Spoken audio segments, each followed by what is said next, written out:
Hola, ¿qué tal? Soy Guillermo, soy profesor en el Departamento de Matemática de la Universidad de Buenos Aires y en el Instituto de Estudios Matemáticos Luis Santaló. Y quería contarles brevemente algunos de los problemas que trabajamos en nuestro grupo de geometría diferencial y análisis geométrico. Bueno, nosotros estudiamos ecuaciones en derivadas parciales que en RN tienen esta forma, pero lo hacemos, digamos, en un contexto no euclídeo, en espacios con cierta geometría. Estos espacios son variedades riemannianas, es decir, eh, son variedades diferenciales, que son espacios que localmente se parecen a Rn, dotados de una métrica riemanniana, que es un producto interno en cada espacio, espacio tangente, que induce una noción, induce una geometría en estos espacios, es decir, una noción de distancia, de ángulos, de aceleración. Eh, Y en este contexto es en el cual aparecen estas ecuaciones que estudiamos motivados más que nada de un punto de vista geométrico. Eh, entonces, si tenemos una métrica en una variedad diferencial, esta métrica va a inducir distintas nociones intrínsecas de curvatura, es una curvatura seccional, por ejemplo, la curvatura de Amici, la curvatura escalar, que son invariantes que nos permiten distinguir entre los distintos tipos de geometría. Para superficies en dimensión 2, estas nociones esencialmente son las mismas, ¿no? La curvatura seccional va a ser igual a la curvatura de Amici, va a ser la mitad de la curvatura escalar. En el caso, por ejemplo, de superficies de R3 van a coincidir con la curvatura gaussiana. ¿Bien? Pero para dimensiones altas, ya estas nociones no coinciden más, pero sin embargo la curvatura escalar sigue siendo una función escalar, ¿no? Y el significado geométrico que tiene la curvatura escalar es el siguiente: si uno toma un punto de una variedad y considera una bola lo suficientemente chica, centrada en ese punto, si la curvatura escalar en ese punto es positiva, entonces el volumen de esa bola va a ser un poco menor que el volumen de la bola euclídea del mismo radio. Y si la curvatura escalar es negativa en ese punto, entonces el volumen va a ser un poquito mayor que el volumen de la bola euclídea del mismo radio. Eh, bueno, entonces veamos cómo aparecen estas ecuaciones en este contexto. Entonces, si consideramos en R3, consideramos la esfera de radio 1,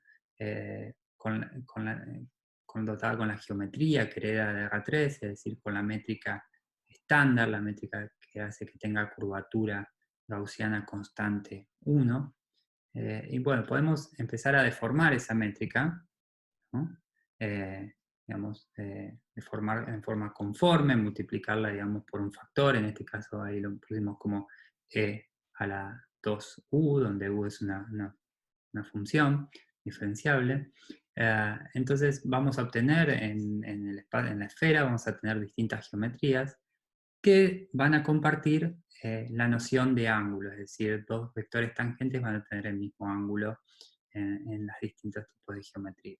Entonces, una pregunta natural que sucede acá, en este caso, es si uno tiene una función diferenciable en la esfera, preguntarse si existe una métrica conforme a la métrica estándar, de tal forma que su curvatura sea esa función, su curvatura gaussiana. Bueno, esto va a pasar solamente si existe una solución positiva de esta ecuación, ¿no? Entonces acá vemos un ejemplo en el cual este tipo de ecuaciones aparecen naturalmente, ¿no? En este caso, una solución positiva de esta ecuación, si multiplicamos a la métrica estándar por el factor e a la 2u, entonces esa métrica va a tener curvatura gaussiana igual a la función f. ¿Bien? Bueno, para dimensiones más altas, uno podría partir de una variedad riemanniana G y de formar en forma conforme la métrica. Y, por ejemplo, preguntarnos si existe eh, una métrica conforme a la métrica original, de tal forma que su su curvatura escalar sea constante, o sea, lo más uniforme posible. Eh, bueno, esto va a pasar sí existe una solución de esta ecuación, ¿no? Que de nuevo es otro ejemplo de cómo aparecen este tipo de ecuaciones, digamos, motivadas por un problema geométrico.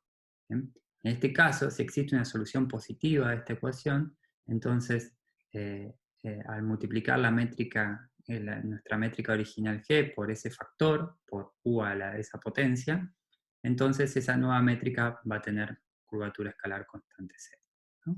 Esta ecuación es muy famosa, es lo que se conoce como la ecuación de Yamabe.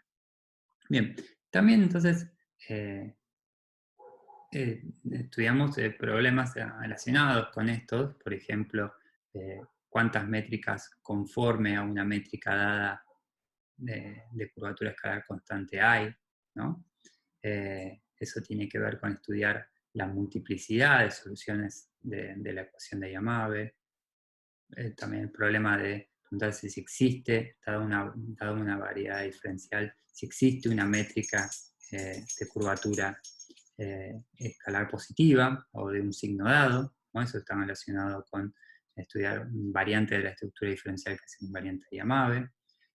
Si existen soluciones que cambian de signos, ¿no? Eso tiene que ver con estudiar a otros invariantes de la clase conforme, o estudiar operadores eh, asociados, ¿no? El espectro operador asociado, por ejemplo, el laplaciano conforme.